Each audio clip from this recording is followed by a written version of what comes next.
you can see the elastic limit. You have plastic deformation is also and elastic deformation is also. But in the first stage, I have told you the plastic deformation and the second stage penetration. So आपको penetration where it will be start in the plastic deformation, the penetration will be start where the strand will be in the downward direction. ठीक है, तो एक भी आपके सामने ये point out है आपको ब्लू कलर से, वहां से डाउनवर्ड शुरू हो गया है, डाउनवर्ड शुरू हो गया मैंने फ्रैक्चर की तरफ इंक्रीज कर गया। जब फ्रैक्चर की तरफ बढ़ेगा तो क्या होगा, वहां से आप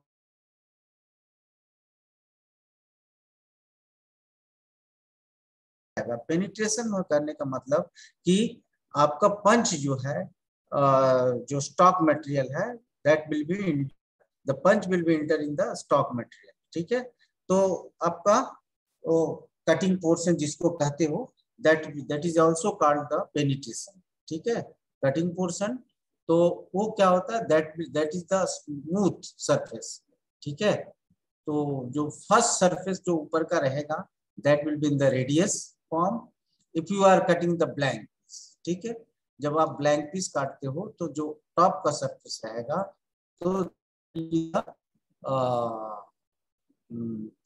स्मूथ सरफेस और रेडियस फॉर्म में रहेगा, लेकिन after that it will be the cutting edge but it will be sign. ठीक है, after that the fracture will become.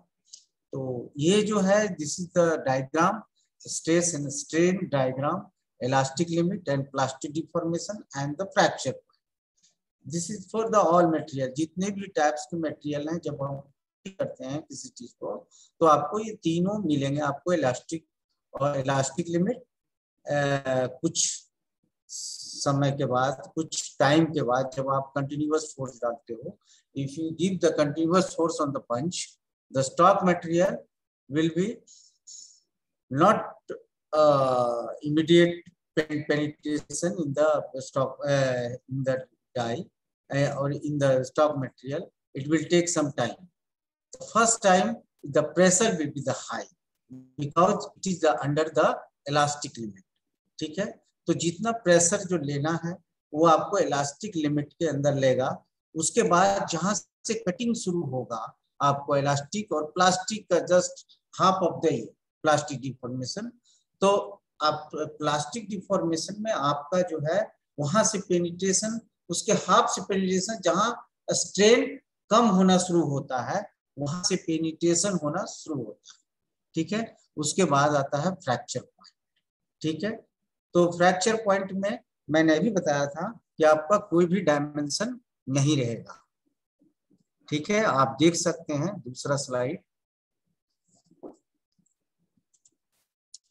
Slide में देखिए, ये जो फर्स्ट है ये आपका जो फर्स्ट फिगर है उसमें आपका क्या है, सिर्फ प्लास्टिक डिफॉर्मेशन वाला है जो फर्स्ट स्टेज कहलाता है। In the shearing action there will be the 3 stage, मैंने बोला था आपको। In the first stage the plastic deformation, the second stage will be the penetration. तो if you divide the stock material in the 10 equal division, ठीक है, इसको आप 10 equal division में डिवाइड कर दीजिए, then you will get the uniformly slow down in the ये die. तो आप देखेंगे आपको फिर पेनिट्रेशन, यहाँ से आप देखो कटिंग स्टार्ट हुआ है, पेनिट्रेशन इज स्टार्ट नाउ। ये जो है आपका पंच है और ये डाई। उसके बाद आपका सेकंड ये है आपका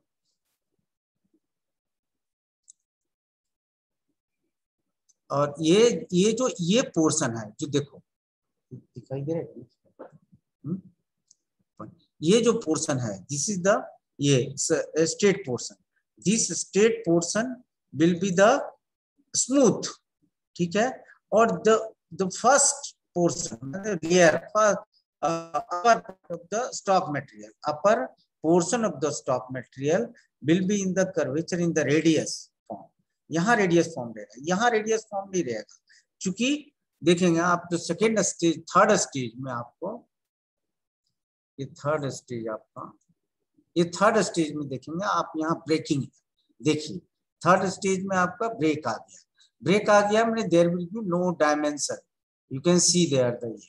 अब आप डिपेंड करता है कि आप स्लग काट रहे हैं, यहाँ ऊपर भी दिखा रहा है आपको, आप स्लग काट रहे हैं कि ब्लैंक पीस काट रहे हैं, ठीक है। तो हम लोग जो है बाद में पढ़ेंगे कि स्लग और ब्लैंक में क्या डिफरेंस है, how you can define the slug and blank piece, how you can separate the slug and blank pieces, ठीक है। तो ये आप देखेंगे शीट मेटल में आप यूनिफॉर्मली आपको देखिए यहाँ से यहाँ तक आपका फ्रैक्चर पॉइंट चला गया, फ्रैक्चर पॉइंट जाने का मतलब है कि यहाँ से टूटना शुरू होता है, मतलब कि the pressure will be less here, ठीक है। और कह सकते हैं कि आपका जो एग्जर्ट प्रेशर जितना पंच में आप डाल रहे हैं, that the first time will be more and the second time will be less and third time will be also less, ठीक है। मतलब इतना कम हो जाता है, very very less in the third time, in the breaking point the pressure will be the less, ठीक है। तो ये आपका तीनों हमने कल बताया था, ये स्टेज आप याद रखेंगे, पहला आपका प्लास्टिक डिफॉर्मेशन, दूसरा पेनिट्रेशन, और तीसरा जो है सो आपका ब्रेकिंग, ठीक है। आपको ब्रेकिंग और उसको कह सकते हैं फ्रैक्चर, ठीक है, फ्रैक्चर। तो आप ये चीजें जो है, मतलब कि जैसे आप कोई ब्लैंक पीस को काटते हैं या कोई स्टॉक मटेरियल को, आप पहले तो स्टॉक मटेरियल को ही काटेंगे, तो ये जरूरी नहीं है कि the layer will be the same, ठीक है। The layer will be the component and as well as the stock material is not a same, it's just a different.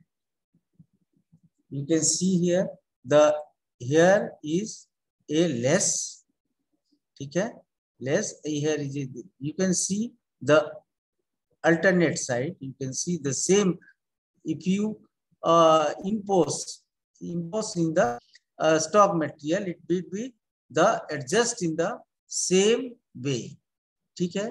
तो ये जो है सो आपको कह सकते हैं आप लोग कि this is the fracture point, ये जो फ्रैक्चर का जो है ये टोटल चीज दिखाया गया फ्रैक्चर, ठीक है। There is no penetration, no plastic deformation, there is only fracture point, ठीक है। सेकेंड हमने बताया था कल, आपको बताया था कि एक चीज आप लोग ध्यान रखेंगे, जब आपको 5-10 मिनट बचता है तो आप जो है तो जो कोई भी क्वेश्चन पूछना हो तो आपने लास्ट के आपके 5 मिनट पहले कोई भी क्वेश्चन आप पूछना है तो आप उसके अगेंस्ट में पूछ सकते हैं, जो पढ़ाया हमने उसी के अगेंस्ट में, ठीक है। अब रहती है क्लियरेंस। क्लियरेंस है क्या चीज, पहले तो क्लियरेंस है क्या चीज, तो क्लियरेंस लिया, क्लियरेंस है क्या चीज, तो क्लियरेंस आपका कहा है, इसको हम लोग जो है इसका डेफिनेशन जानना बहुत जरूरी है, the gap between the male and female part per side, ठीक है, gap between male and female part per side is called the clearance, सीधा सीधा, ठीक है। सीधा अगर कोई आपको पूछे कि व्हाट इज क्लियरेंस, तो आप आंसर दे सकें शॉर्टली और क्लियरली, ठीक है, कि gap between male and female part per side is called the clearance, okay। अब there are the क्वेश्चन उठता है कि कितने क्लियरेंस होते हैं, क्वेश्चन उठता है कि कितने टाइप्स की क्लियरेंस होते हैं, ठीक है। क्लियरेंस का आपने क्लियर कर लिया, किसी को अच्छा इसको डिनोट किया जाता है C/2, डिनोटेड बाय C/2, ठीक है, C/2 क्लियरेंस, क्लियरेंस ऑलवेज पर साइड, ठीक है। तो इसको कहते हैं हम लोग क्लियरेंस, जो आपने देखा डाई में, देखो आप ये डाई है, इसमें आप देखो क्लियरेंस आपका दिया हुआ, ये जो क्लियरेंस है पर साइड, जैसे राउंड पीस है तो पर साइड, और पर साइड भी राउंड पीस में आएगा और इसमें भी आएगा, स्क्वायर में भी पर साइड ही आएगा, ठीक है। अब रही कि यहाँ क्लियरेंस होता कितना टाइप में, पहले तो क्लियरेंस होता कितना टाइप्स में। There are in the die there are 2 types of clearance. Fitment हम नहीं पढ़ा रहे हैं, हम पढ़ा रहे हैं आपको सिर्फ clearance. There are the 2 types of clearance. पहला होता है कटिंग क्लियरेंस, सेकंड होता है एंगुलर क्लियरेंस। ठीक है, सेकंड होता है एंगुलर क्लियरेंस, जो आपको क्लियर इसमें दिया हुआ है। आपको कटिंग क्लियरेंस भी दिया हुआ है, आपको एंगुलर क्लियरेंस भी दिया हुआ है। ये आपका एंगुलर क्लियरेंस हो गया और कटिंग क्लियरेंस हो गया। ये आपको देखिए, ठीक है। तो ये आप जो है ये आप देख सकते हैं कि जो है क्लियरेंस को जो डिनोट किया जाता है वो CY2 से डिनोट किया जाता है, और क्लियरेंस ऑलवेज पर साइड होता है। और जब भी आपको कोई डेफिनेशन पूछे तो क्लियर जवाब देना है कि gap between the male and female part per side is called the clearance, that's all. ठीक है, तो अब आता है कि टाइप्स ऑफ क्लियरेंस। मैंने आपको बताया था कि cutting clearance and angular clearance. अब कटिंग क्लियरेंस के बारे में जो है क्लियर होना चाहिए कि ये कटिंग क्लियरेंस है क्या चीज। कटिंग क्लियरेंस डिपेंड्स करता है आपको 2 चीज पर। मोस्टली आपका मटेरियल क्या है एंड थिकनेस क्या है, thickness of the sheet metal and you are using that. ठीक है, आप क्या मटेरियल यूज कर रहे हो उसके अनुसार से। ठीक है, तो आपको एक क्लियर हो जाएगा कि आपका जो है कि कैसे आप जो है क्लियरेंस को निकालोगे, और इसी पर डिपेंड करता है क्लियरेंस। अब आता है कि क्लियरेंस जो है आप कैसे डिसाइड करते हैं। ठीक है, if you are in the workshop, अभी मैं वर्कशॉप के बारे में बता रहा हूँ, अभी मैं फार्मूला आपको नहीं दे रहा हूँ कि आप if you are in workshop in somebody maybe somebody asked to you what will be the clearance of this sheet sir, तो आप इजीली आंसर दे पाओ, that is the thumb rule. Thumb rule एक अलग रूल है जो आप देख सकते हो, उसमें थंब रूल है ये, जो आपको बुक में मिलेगा, नहीं मिलेगा तो मैं आपको दे देता हूँ कि थंब रूल है क्या। थंब रूल है कि आप सपोज मैनेजर किसी भी लेवल में हो तो आप उसको सुपरवाइज या उसको बता सको कि what is the clearance of the particular material and the, तो आप सबसे पहले आप पूछोगे what is the thickness of the material, thickness क्या है आपके मटेरियल का, and the what material you are using for the component. तो आप जो है वो अगर कह दे आपसे माइल स्टील, देन आपको सीधा उंगली पे ही, फिंगर पे ही, थंब रूल ये है, फिंगर पे ही आपको थंब रूल कहते हैं कि आपको वही डिसाइड कर देना है कि आपका थंब रूल क्या कहता है। 5% for mile steel sheet, 5% of the T, 5% of the T for the mile steel. ठीक है, माइल स्टील के लिए क्या है 5% of the T and the, अब वही माइल स्टील अगर हो सकता है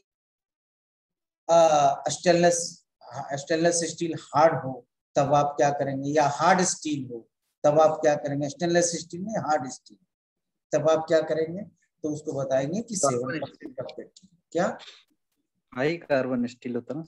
हाँ, कार्बन स्टील जिसमें कार्बन परसेंटेज ज्यादा, ठीक है, कार्बन परसेंटेज ज्यादा हो तो that is the hard steel बोल सकते हैं, और उसको मीडियम कार्बन स्टील बोलते हैं ना।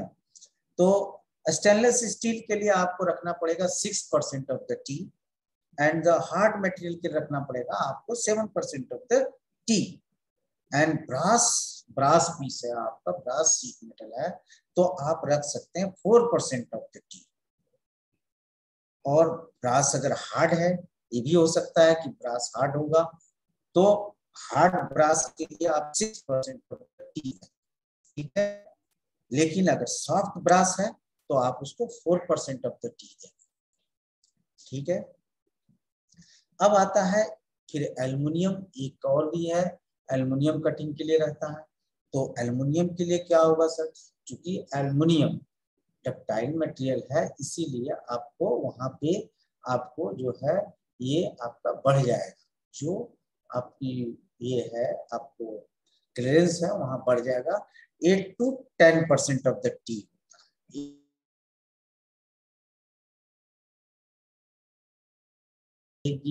उतना क्लियरेंस ज्यादा होगा। आपको जो मटेरियल को ना पकड़ पाए, जो पंच को ना पकड़ पाए, ऐसा क्लियरेंस आपको देना है। ठीक है, ये तो आपका थंब रूल, ये तो आपका थंब रूल है कि ये आपको देना है वर्कशॉप में। आप जब भी आप मूव कर रहे हैं वर्कशॉप में, तो आपको फिंगर पर टिप पे याद रखनी पड़ेगी कि जो है 5% ऑफ द टी इसका होता है सॉफ्ट माइल्ड स्टील का, stainless hard steel, stainless steel का होता है 6% of the T, hard steel का 7% ऑफ द टी, ब्रास का होता है 4% of the T, brass hard का 6% of the tea and the aluminium का 8 to 10% of the tea। ठीक है, तो ये होता है। आपको इसको आप कर सकते हैं कि इंपोर्ट, यहाँ पर आपको मैंने दो चीजें बताया कि इसमें दो चीज आई जो हमने बताया आपको फार्मूला, उसमें दो चीजें आई। पहला सीट थिकनेस, दूसरा क्या चीज, दूसरा क्या है आपका ये मटेरियल। ठीक है, मटेरियल कौन सा है और सीट थिकनेस। ठीक है, ये दो चीज को आप माइंड में रखेंगे तभी आप उसका क्लियरेंस, क्योंकि इसलिए कि क्लियरेंस एक ऐसा चीज है, सपोज मान लीजिए क्लियरेंस कम या ज्यादा दे देते हैं तो आपका डायमेंशन में इफेक्ट करेगा। ठीक है, डायमेंशन आपका वही नहीं आएगा जो आप चाहते हैं।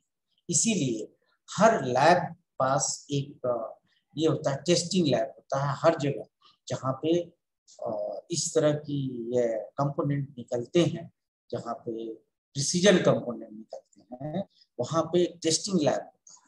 टेस्टिंग लैब में चेक किया जाता है आपका कि इसका जो है, आप देखोगे टेस्टिंग लैब में ये भी चेक होता है कि आप इसका ब्रेकिंग पॉइंट क्या है, ये कितने प्रेशर पर ब्रेक करता है, सब सारी चीजें जो है आपको डिफाइंड होते हैं। उसमें क्लियर बताता है कि इतने प्रेशर पर आपका जो है ब्रेक करेगा। ठीक है, तो टेस्टिंग लैब में सब कुछ रहता है। तो आप टेस्टिंग लैब आपका है कहीं कहीं पे है, लेकिन अभी यहाँ इंदौर में तो टेस्टिंग लैब है नहीं। ठीक है, जहाँ पे जैसे आपको कैट में मिलेगा, क्योंकि वहां पर लोग टेस्ट करके ही सीट को, जब तक टेस्ट नहीं करेंगे तब तक उसका यूज नहीं करेंगे। समझे, जब साइंटिफिकली उसे देखा जाता है कि कितनी डक्टिलिटी है, कितनी इसमें इलास्टिसिटी है, कितनी प्लास्टिक डिफॉर्मेशन होता है, कितना ये होता, तो ये सब चीजें उसको आइडेंटिफाई होता है। आप जो है जाकर के क्लियरेंस को आप यूज कर सकते हो। लेकिन इसने जो है सो टिक पे सीधा दे दिया आपको कि अच्छा उसमें आपको फार्म, चूंकि इसलिए कि आप उसको यूज कर पाओ। ये आपको जितने भी क्लियरेंस निकले हुए हैं सब इसी फार्मूला से निकले हुए हैं जो मैंने आपको बताया। लेकिन जब टेस्टिंग होता है तो उसमें हम लोग जो है क्या निकालते हैं, उसमें आप देखोगे कि एक फार्मूला है जो आपको याद होगा, शायद आपने पढ़ा भी होगा। नो,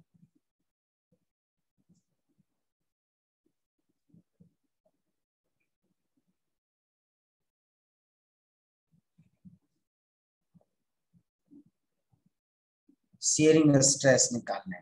ठीक है, शेयरिंग स्ट्रेस निकालता है किससे, सीट से। सीट से शेयरिंग स्ट्रेस निकाल करके उसको पुट करता है फार्मूला। जब उसको मान लिए किसी में कुछ परसेंटेज अलॉइंग एलिमेंट्स या कार्बन परसेंटेज कुछ और मिला दे उसमें, उसको ऐसा रिक्वायरमेंट है कि ये रिक्वायरमेंट का हमको सीट चाहिए, और अगर वो ऐसा सीट बना हुआ है तो उसकी शेयरिंग स्ट्रेस निकाल करके उसके बाद उसको क्लियरेंस देते हैं, जहां पर 10 माइक्रोन और 20 माइक्रोन और 5 माइक्रोन का भी मीनिंग रहता है। मतलब कि आप if you see the tolerance of the components, if the very close, if the very close, the tolerance zone is very close in the component, then always you test the sheet or stock material in the laboratory. First you check the sheet metal in the laboratory, then only you can use. क्योंकि आपको क्या है 5 micron और 10 micron और 20 micron के अंदर में निकालना है। जहां 10 माइक्रोन की बात आती है, 10 माइक्रोन की बात आती है, वहां पे हम बिना सीट को चेक किए हुए हम नहीं निकाल सकते, उसका क्लियरेंस हम नहीं दे सकते।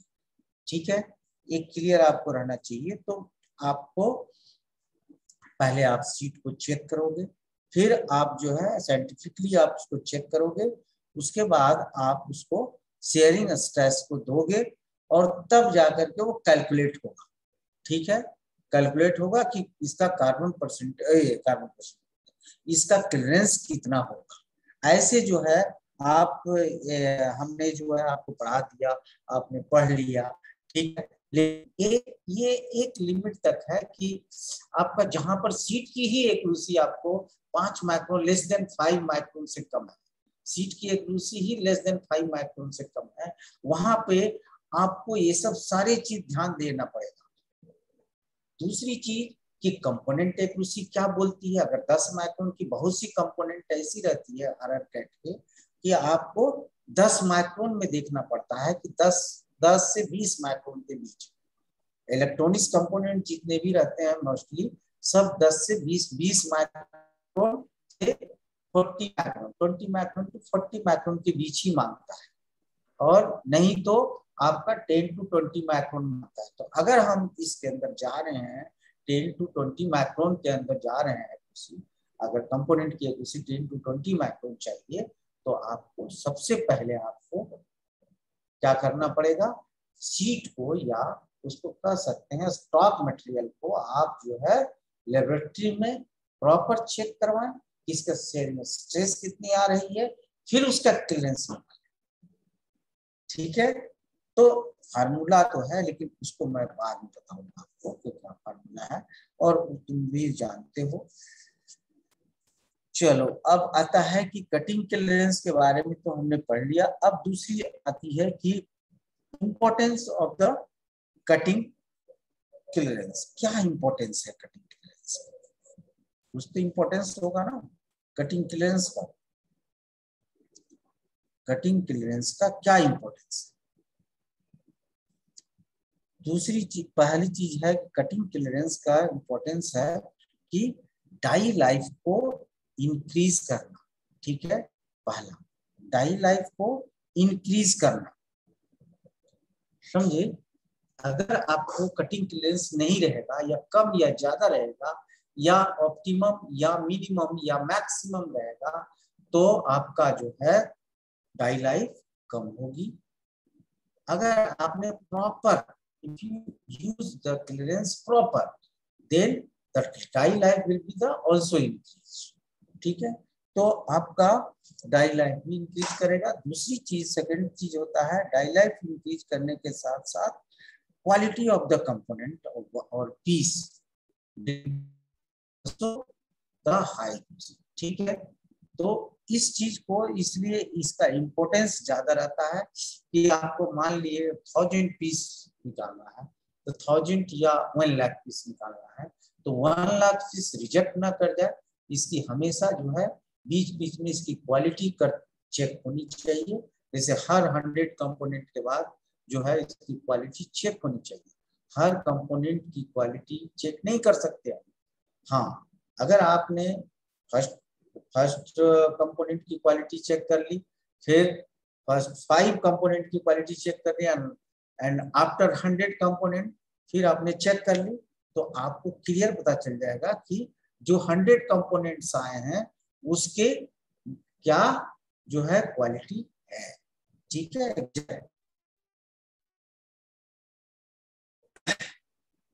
ये आती है importance of the cutting clearance. जो है आपको कटिंग क्लियरेंस का इंपॉर्टेंस क्या है।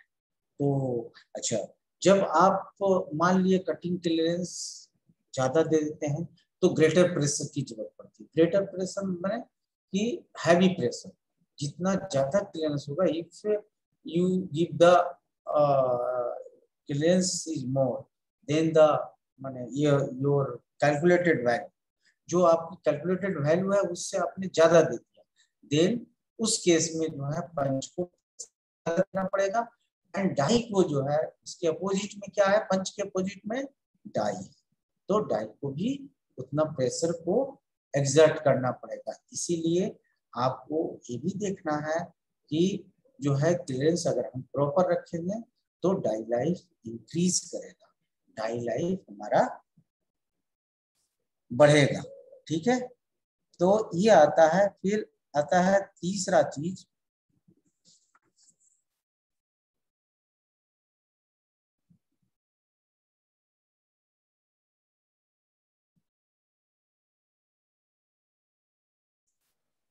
हेलो हेलो, हाँ सर, ये फाइंड आउट कैसे करेंगे क्लियरेंस? कुछ फार्मूला रहता है ना सर इसका?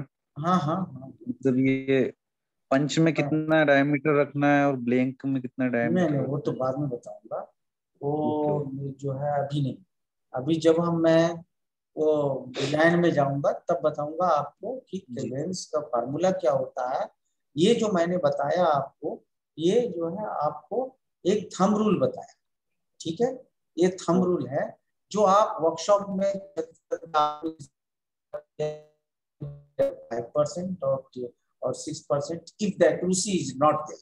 ठीक है, एक्यूरेसी कोई मायने नहीं रखता, देन उस केस में जैसे जहाँ पे इम्बॉसिंग हो रहा है, जहाँ पे इम्बॉसिंग के लिए सीट मेटल कट रहा है, या आप बोल सकते हैं ड्रॉ के लिए सीट मेटल कट रहा है, वहां पे आप कैन यूज दिस फार्मूला। ठीक है, यहाँ वहां पे आप इस फार्मूला को यूज करें जहां पे आपके accuracy, if you are if your component accuracy is higher.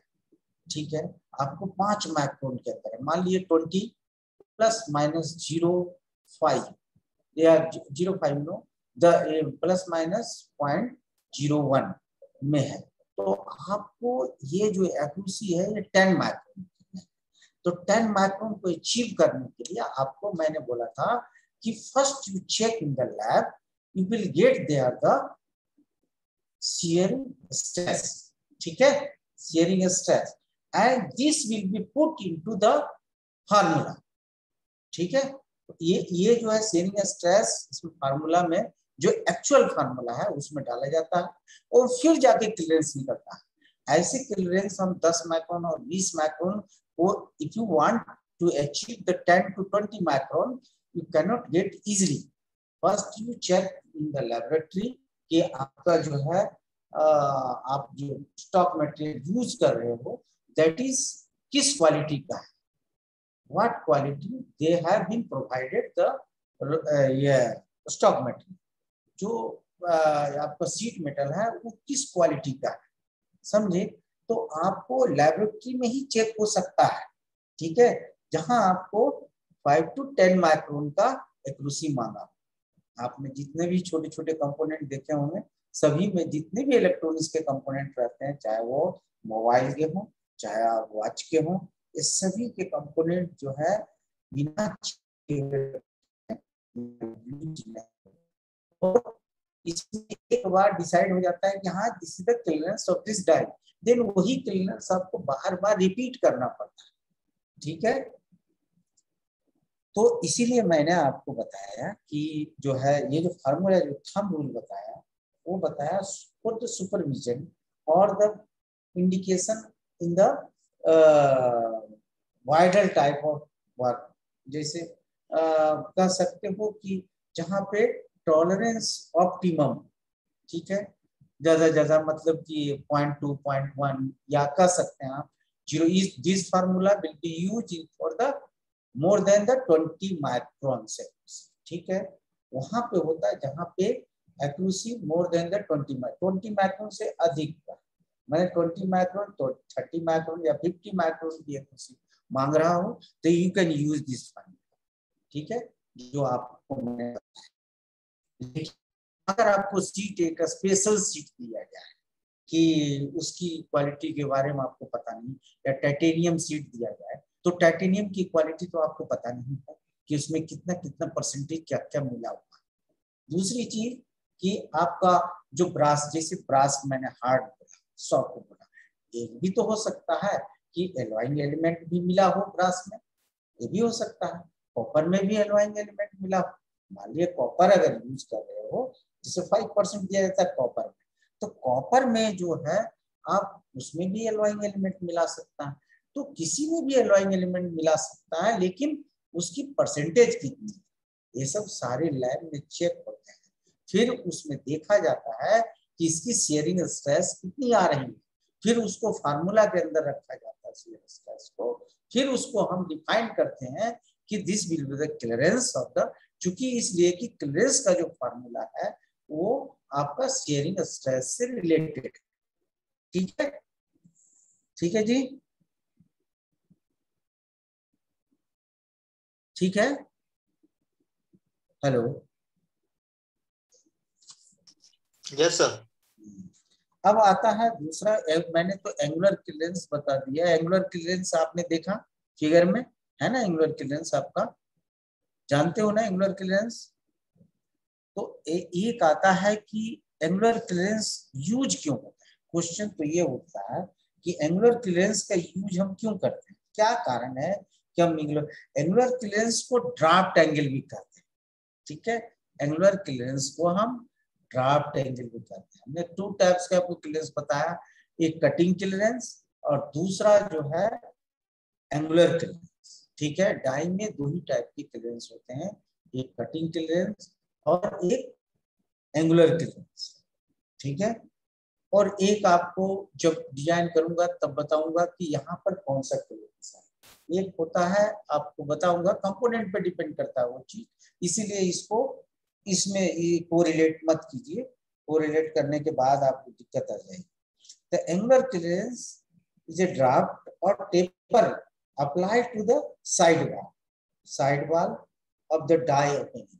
ठीक है, जो डाई ओपनिंग जो साइज है उस पे आपको साइड वॉल में दिया जाता है, और ये क्या करता है कि इंटरनल प्रेस को, इंटरनल जो प्रेशर रहते हैं सीट मेटल के, जो ब्लैंक और स्लग के जो सीट मेटल जो इंटरनल प्रेशर मारता है अंदर से, जो जैसे मान लिया आपने क्या किया, पहले तो आपने इलास्टिक लिमिट क्रॉस किया। ठीक है, उसके बाद इलास्टिक लिमिट क्रॉस तो किया, लेकिन जिस मेटल को आपने काटा, जो जिस मेटल को आप डाई के अंदर ले गया, वो जो है कंपोनेंट, वो आपको डाई के जो वॉल है, जो उसके डाई ओपनिंग जो साइज है उसके अंदर क्या करेगा, एक प्रेशर क्रिएट करेगा। ठीक है, उस प्रेशर को रिलीज करने के लिए हम एंगुलर क्लियरेंस देते हैं। ठीक है, आप किसी भी मटेरियल को आप मोड़ोगे बराबर वो सेम शेप में आएगा, आ जाएगा। आप थोड़ा सा उसको प्रेशर देकर मोड़ना, ज्यादा प्रेशर मत दो, फिर वो अपने शेप में आ जाएगा वापस, छोड़ोगे। If you give the force on the sheet metal for the bending purpose, तो आपको जो है बेंडिंग पर्पस के लिए आप क्या होगा कि आपको फिर अगर आपने लाइट प्रेशर दिया हो तो फिर वापस से उस जगह पे आ जाएगा, और आपने हैवी प्रेशर दिया हो तो आपको सेम उसी प्लेस पे रखना है। ठीक है, लेकिन यहाँ पे क्या है, जो कटिंग का प्लेस है वहां पर मैंने एक बात बोला था आपको कि एक वर्ड बोला था कि जहां पे आपका जो मटेरियल जहां कटिंग हो रही है वहां पर जो है सीट मेटल कंप्रेसिव स्ट्रेस में भी रहता है और टेंसाइल स्ट्रेस में भी रहता है, दोनों रहता है। तो जो टेंसाइल और कंप्रेसिव स्ट्रेस में जब हम उसको प्रेशर देते हैं तो आपको क्या होगा कि आपको कंप्रेसिव स्ट्रेस में आएगा, लेकिन जब हम प्रेशर को छोड़ते हैं, माने पंच को आप ऊपर लेते हैं, देन क्या होगा, आपको जो सीट मेटल में फिर टेंसाइल आ जाएगा, जो साइड में जो है आपका क्या करेगा, आपको इंटरनल प्रेशर देगा। जब इंटरनल प्रेशर देगा तो उसको रिलीज करने के लिए, इंटरनल प्रेशर को हटाने के लिए हम क्या करते हैं, एंगुलर क्लियरेंस देते हैं। ठीक है, अब पता चला कि एंगुलर क्लियरेंस किसको कहते हैं, एंगुलर क्लियरेंस क्यों देते हैं, एंगुलर क्लियरेंस का क्या मीनिंग है। एंगुलर क्लियरेंस, अगर आपने एंगुलर क्लियरेंस प्रॉपर नहीं दिया तो उसकी वजह से जो है कंपोनेंट का जो कटिंग एजेज है वो स्मूथ नहीं आएंगे। ठीक है, वो उतने स्मूथ नहीं आएंगे जितने स्मूथ आने चाहिए। ठीक है, पहला चीज। दूसरा चीज ये सेकंड, फर्स्ट की आपको कंपोनेंट में स्मूथनेस नहीं होगी।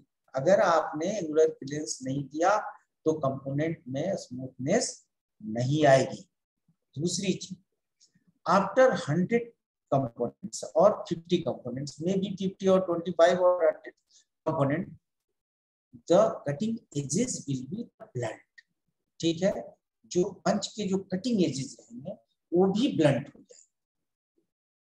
ठीक है, तो उसके कारण क्या है कि क्योंकि इसलिए कि जो प्रेशर को प्रेशर आप रिलीज नहीं कर रहे हो, आप सिर्फ कटिंग क्लियरेंस दिए हो, आपने एंगुलर क्लियरेंस नहीं दिया है, तो क्या होगा कि टोटल जो प्रेशर है, जितने भी सीट उसके अंदर रहेंगे, वो सीट सारे के सारे प्रेशर किस पर लगाएंगे, punch. It will be exert on the pressure will be exert on the punch. तो पंच की इतनी कैपेसिटी होनी चाहिए कि वो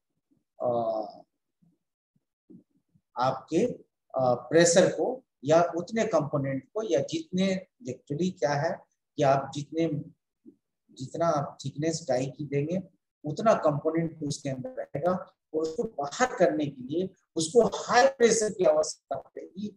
और हाई प्रेशर कौन देगा, पंच देगा, और इसको पंच देगा, और पंच देने से क्या होगा, डाई के अंदर जो है सो टेंशन क्रिएट होगा। इसमें पंच के अंदर कंप्रेसिव स्ट्रेस डेवलप होगा और डाई के अंदर जो है टेंसाइल स्ट्रेस डेवलप।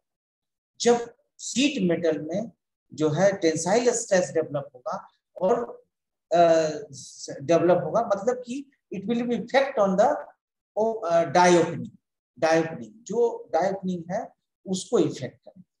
ठीक है, तो उसको इफेक्ट करने में ना it will be easily damaged. ठीक है, तो पंच भी डैमेज होगा और डाई भी डैमेज होंगे। तो ये जो है आपके एंगुलर क्लियरेंस नहीं देने का ये है कि आपको दोनों चीज आपको डैमेज हो जाएगी। ठीक है, ओके। तो दोनों डैमेज होंगे। तो ये दोनों डैमेज क्यों होंगे ये भी पता हो गया आपको। दूसरी चीज कि एंगुलर क्लियरेंस दिया कितना जाता है। ठीक है, और हम क्यों बढ़ाते हैं एंगुलर क्यों बढ़ाते हैं तो मैं बोल ही दिया, लेकिन अब किस में ज्यादा देंगे किस में कम देंगे, इज नॉट ए फिक्स कि जो है आपको this will be the angular clearance, माने हाफ एंगल या 1/4 angle is a minimum angular clearance रहता है। इसको डिसाइड किया गया है कि 1/4 एंगल इज द मिनिमम। ठीक है, एंड मैक्सिमम इज 2 डिग्री पर साइड। ठीक है, 2 डिग्री पर साइड, ऐसे 1/4 डिग्री पर साइड रहता है। और ऐसे अगर कहें कि जो है अगर आपको सॉफ्ट मटेरियल है, सॉफ्ट मटेरियल के लिए क्या हो जाएगा, वहां पे the angle will be the increase. ठीक है, जैसे माइल स्टील में एंगल इंक्रीज वहां हो जाएगा 1 डिग्री से 1.5 डिग्री, 1 डिग्री टू 1.5 डिग्री। जहां अगर हार्ड मटेरियल आया वहां पर आपको जो है जो एंगुलर क्लियरेंस है वहां घट जाएगा, मतलब आप हाफ डिग्री भी देंगे तो चलेगा। ठीक है, 1/4 डिग्री उसमें दिया जाता है जिसमें कि ज्यादा आपको 1/4 डिग्री उसमें दिया जाता है जहां पे आपको बहुत, मतलब कि जिसमें लेयर जो है सीट मेटल के लेयर हार्ड है, ऊपर नीचे कभी कभी आप देखेंगे किसी किसी सीट में आपका ऊपर और नीचे जो है लेयर हार्ड है। तो वैसे मटेरियल में आपको जो है सो आपको जो एंगुलर क्लियरेंस देना वो कम देंगे। ठीक है, तो soft material and hard material. Soft material में आपको सॉफ्ट मटेरियल में ज्यादा से ज्यादा देना पड़ेगा, हार्ड मटेरियल में कम से कम देना पड़ेगा। ठीक है। दूसरी चीज कहते हैं हम लोग कि जब भी आप एंगुलर क्लियरेंस देते हैं तो एंगुलर क्लियरेंस में देखेंगे आपकी कोई काउंटर दे दिया, काउंटर भी दे देते हैं लोग, है ना, बहुत से लोग एंगल नहीं दे करके काउंटर देते हैं। ठीक है। तो काउंटर देने का मतलब ये है कि डाई को वीक करना। वीक माने कि उसको जितना काउंटर देंगे आपको उतना दूर तक डाई चिपक हो सकती है, याद रखिए। तो इसीलिए एंगुलर क्लियरेंस दिया जाता है कि चिपक ना हो पाए, डाई चिपक ना हो पाए। ठीक है। तो डाई की लाइफ को इंक्रीज करने के लिए हम लोग एंगुलर क्लियरेंस देते हैं। और अगर ऐसा ही जरूरत पड़े कि नहीं डाई क्लियरेंस हमको काउंटर दे करके हम इजी निकाल देंगे, जहाँ पे 1000 कंपोनेंट या 50,000 या 1 लाख कंपोनेंट निकालना, वहां पे आप कर सकते हैं। लेकिन आपको 5 लाख कंपोनेंट या डाई लाइफ इंक्रीज करना है, वहां पे आपको जो है एंगुलर क्लियरेंस ही देना पड़ेगा, और एंगुलर क्लियरेंस देने से ही सेफ रहेगा। दूसरी चीज आती है कि एंगुलर क्लियरेंस देने से आपको दोनों चीज फायदे में रहोगे, क्योंकि उसमें क्या होता है कि आप जब कटिंग करोगे स्लग को, आप स्लग या बाहर कर रहे हो या आपको ब्लैंक पीस काट, किसी केस में आप ब्लैंक पीस भी काट स्लग भी काटते, तो आपको स्लग और जो ब्लैंक पीस है, देखो आप इसमें दो चीज है। स्लग किसको कहते हैं? जो वेस्टेज आ जाता है। ठीक है। और जो आप यूज हो सकता है कि उसी स्लग का यूज करो, लेकिन स्लग आपको यूज करो तो हो सकता है उसकी एक्यूरेसी ना हो, तो स्लग को यूज कर सकते हो आप। लेकिन यहाँ पर स्लग की डायमेंशन वो नहीं होगी जो ब्लैंक की डायमेंशन। ठीक है। हमेशा ध्यान देना इस चीज का कि स्लग का डायमेंशन वो नहीं होगा जो ब्लैंक का। क्यों? क्योंकि उसकी डायमेंशन चेंज हो जाएगी और स्लग का डायमेंशन चेंज हो जाएगा, और इसका भी ब्लैंक पीस का डायमेंशन चेंज हो जाएगा and accuracy will be the different. ठीक है। तो आप हमेशा ध्यान देंगे कि आपको इस पे क्लियरेंस पे, अभी क्लियरेंस पे मैंने हाफ बताया है, हाफ और बाकी है। किसी को और कोई क्वेश्चन पूछना है?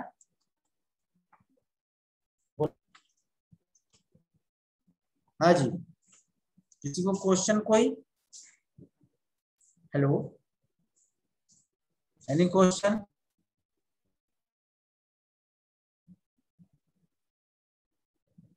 हेलो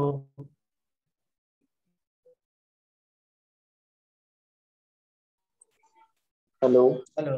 हाँ क्वेश्चन कुछ बोलो, पूछो। सर, एंगुलर क्लियरेंस फिर से एक बार बता दीजिए क्लियरली। हाँ, तो ये चीज जो हमने बताया आपको, जहां जहां आपको डिफिकल्टी आती बताइए हमको, कि आपको मैंने सॉफ्ट मटेरियल की जो बताया, अगर सॉफ्ट मटेरियल है तो 5% ऑफ द टी दीजिए। ठीक है। अभी तो मैंने यही बताया सर कि सॉफ्ट मटेरियल के लिए 5% आपको देना है, और स्टेनलेस स्टील के लिए आपको 6% देना है, और हार्ड मटेरियल, ये हमने बताया। अब इसमें कोई डाउट? No sir. इसमें तो कोई डाउट नहीं है। एंगुलर क्लियरेंस एंगुलर क्लियरेंस के लिए मैंने बोला, एंगुलर क्लियरेंस आपको ये देखिए, आप जो है फिगर में मैंने दिखाया है आपको, this is the angular clearance. ये जो है आपका एंगुलर क्लियरेंस है, ये भी आपका एंगुलर क्लियरेंस है। दोनों साइड जो नीचे जो रहता है, the bottom portion of the die, it will be in the angular. Angular मतलब the angle will be the per side angle. जब क्लियरेंस की बात करते हैं तो पर साइड आएगा, तो पर साइड एंगल कितना हो जाएगा? 1/4 डिग्री है, पर साइड होगा। ठीक है। ये होता है हार्ड मटेरियल। लेकिन आपका कभी कभी आप देखोगे 0.5 की सीट भी आपका हार्ड रहता है। ठीक है। तो उस केस में भी हम 1/4 ही देंगे, ज्यादा नहीं देंगे। जिससे क्या होगा कि आप ज्यादा से ज्यादा आप उस डाई को यूज कर सकते हो। एंगुलर क्लियरेंस का यही एक फायदा है। This is the main benefit of the angular clearance. ठीक है, एंगुलर क्लियरेंस देने से आपको हो सकता है कि आपको 50,000 या 25,000 कंपोनेंट ज्यादा मिल जाए। आपको अगर बर जो है सो उतना ये नहीं है या डायमेंशन की एक्यूरेसी नहीं है, तो एंगुलर क्लियरेंस से आपको हो सकता है कि आपको 50,000 कंपोनेंट एक्स्ट्रा निकल जाए डाई में। मान लिए अगर डाई की लाइफ आप जो है इंक्रीज, डाई की लाइफ आप सपोज ग्राइंडिंग करती है, फिर ग्राइंडिंग मान लिए ये आपका ब्लंट हो गया कटिंग एज ब्लंट होने के बाद फिर ग्राइंडिंग करेंगे, फिर ग्राइंडिंग करेंगे, फिर ग्राइंडिंग करेंगे। ये बार बार जो कटिंग एज ब्लंट होगा और ग्राइंडिंग करेंगे तो क्या होगा, एक बार डाई लाइफ 0 हो जाएगी उसकी। ठीक है, लेकिन जब हम आपको एंगुलर क्लियरेंस देते हैं तो you can increase up to 50,000 component, you can मतलब get the 50,000 component from the same die and same file. ठीक है, only you can sharp the upper portion and lower upper portion. ठीक है, और bottom portion of the punch and upper portion of the die. ठीक है, आप सिर्फ sharp करते जाइए, आपका चलता रहेगा। ठीक है, और जितना कम देंगे क्लियरेंस, जितना कम डिग्री में देंगे, उतना आपका बेनिफिट बढ़ेगा। जहां पर बर का कोई ये नहीं है, ठीक है यार बर तो हम निकाल लेंगे कैसे, ठीक है कंपोनेंट निकले, इतना कंपोनेंट और चाहिए, तो उस केस में जब आप एंगुलर क्लियरेंस देंगे तो उस केस में आप निकाल सकते हैं। क्योंकि इसलिए कि जो एंगल बढ़ेगा वो स्लोली बढ़ेगा आपका। ठीक है, 1/4 देंगे तो स्लोली बढ़ेगा। ठीक है, जब स्लोली एंगल बढ़ेगा तो जब तक उसका एक्यूरेसी मिल रहा है तब तक हम उसको निकाल सकते हैं। ठीक है, मतलब ज्यादा देते हैं सर एंगुलर क्लियरेंस तो कम लाइफ रहती है, कम लाइफ।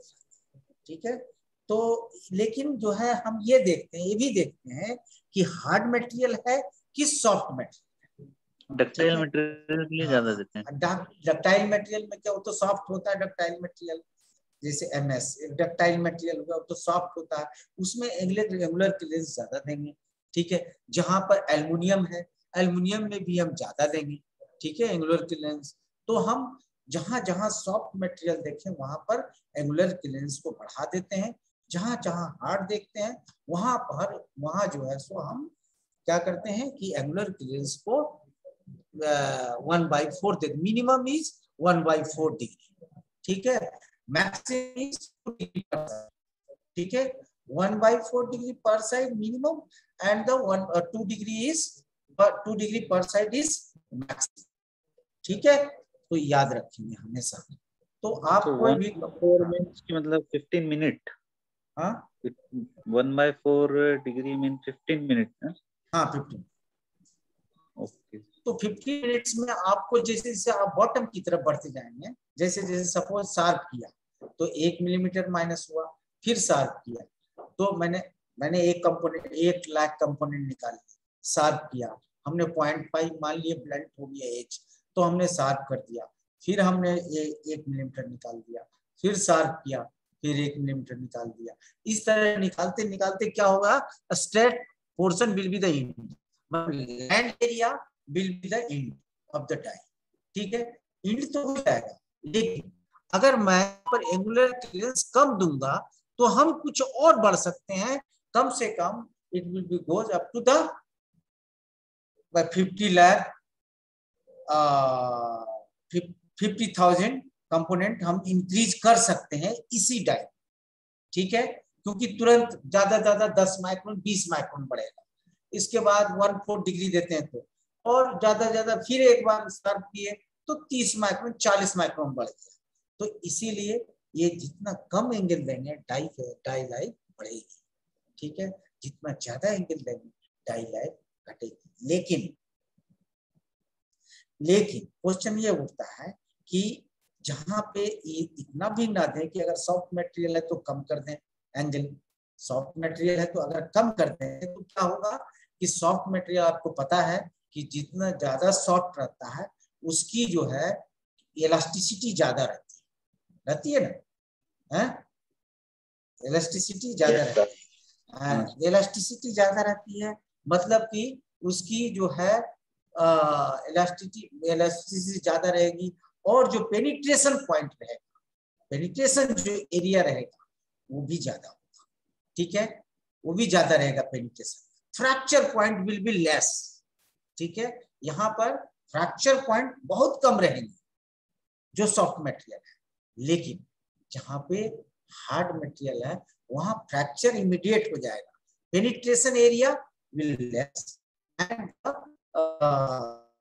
ये भी आपका जो elastic limit is plastic deformation is also less, and the fracture point will be the more, ठीक है, the percentage of fracture will be the more।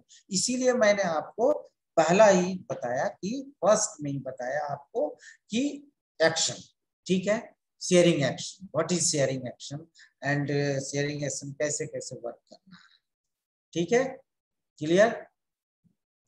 और किसी को डाउट, एनी डाउट, और कोई डाउट है तो बताइए, जो है हमें साफ बताइए कि हमें ये डाउट है। हमने अभी फार्मूला नहीं बताया क्लियरेंस का, इसलिए नेक्स्ट क्लास में होगा आपका फार्मूला, ठीक है, हाँ, नेक्स्ट क्लास में आपका फार्मूला होगा।